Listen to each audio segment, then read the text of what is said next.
শোনো, ব্রেকআপ হয়েছে, অনেক কষ্ট, তাই না? ব্রেকআপ হওয়ার পর তুমি বোঝাইতে চাচ্ছ, কান্নাকাটি করতেছো, তাহলে একের পর এক ব্যাখ্যা করতে গেছো। আসলে ব্যাখ্যা করে লাভ নাই। কারণ হচ্ছে যে তোমারে ছেড়ে অন্য বেটা অথবা অন্য বেটিকে ধরছে, ও জানে তুমি ভালো ছেলে, ও জানে তুমি অনেস্ট, ও জানে তুমি লয়াল, তোমার সম্পর্কে সবকিছু ধারণা তার মধ্যে আছে, ও সবকিছুই জানে। তাই তুমি ব্যাখ্যা করলেও ওর কাছে কোনো উত্তর নাই, কারণ ওইটা হচ্ছে চয়েস। যে কুকুরের পচা ভাগাড়ের বাসি খাবার খাওয়া পছন্দ, যার জন্মই হয়েছে পচা ভাগাড়ের বাসি খাবার খাওয়ার জন্যে, সে তোমার ইফোর্ট নিতে পারবে না, সে তোমার ভালোবাসার মূল্য দিতে পারবে না, সে তোমার কাছে থাকতে পারবে না।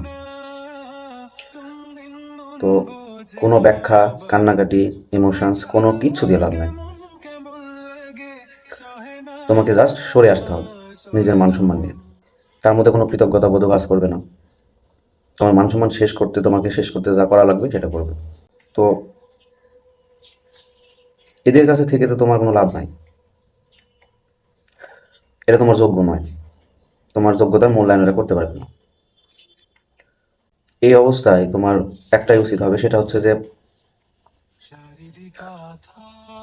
সময় লাগবে, এখান থেকে বেরোয় আসতে সময় লাগবে, কারণ তুমি ভালোবাসছো, তুমি তো আর প্রতারণা করো নাই। ও কিন্তু ঠিকই একটা বেটা অথবা একটা বেটি ধরে নিয়ে খুব সুখে শান্তিতে আরামে আছে। তবে এটা ভাইবো না যে বেশি দিনে সুখ চিরস্থায়ী থাকে। ব্রেকআপের পর সবাই তিন দিকে ধাবিত হয়, সেটা হচ্ছে যে তারা খারাপ মানুষের সাথে মেশা শুরু করতে, মানে কি প্রবণতা আসে, খারাপ মানুষের সাথে মিশতে চায়। 2 নাম্বার হচ্ছে রিবন্ডিং রিলেশনশিপ, আর 3 নাম্বার হচ্ছে নেশা। এই 3টা পথে ধাবিত হওয়ার প্রবণতা থাকে। আমি বলবো এই 3টা ধাপে কেউ কোনোভাবে আগানো যাবে না। সেটা হচ্ছে খারাপ মানুষের সাথে মেশা যাবে না, 2 নম্বর হচ্ছে নেশা করা যাবে না, 3 নম্বর হচ্ছে রিলেশনশিপে যাওয়া যাবে না, কোনোভাবেই না। রিলেশনশিপে যাবে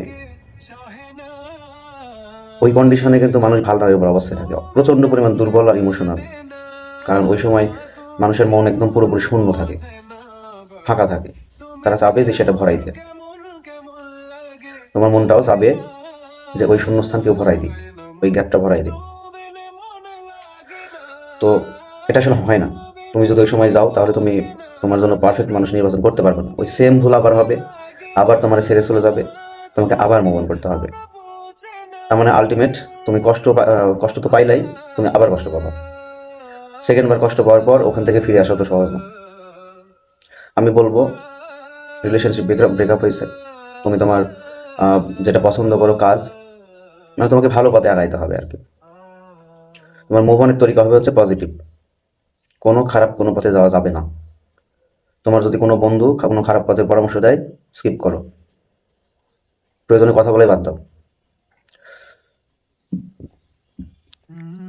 তুমি বন্ধুদের সাথে ঘুরতে যেতে পারো, তুমি ফটোগ্রাফি করতে পারো, তুমি ভালো ভালো খাইতে পারো, তুমি শপিং করতে পারো, তোমার যা মন চায় তাই করো, কিন্তু 3টা জিনিস বাদে।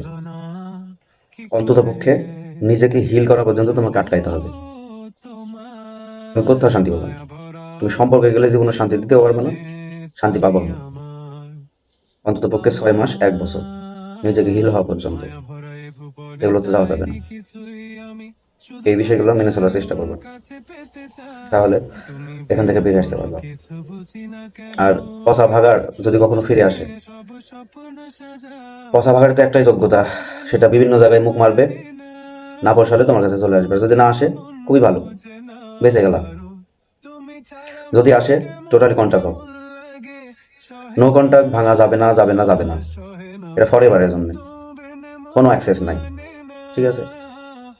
না তুমি স্টক করবা, না ছবি দেখবা, না কোনো কিচ্ছু না, কোনো অপশন নাই। নো কন্ট্যাক্ট ভাঙা যাবে না।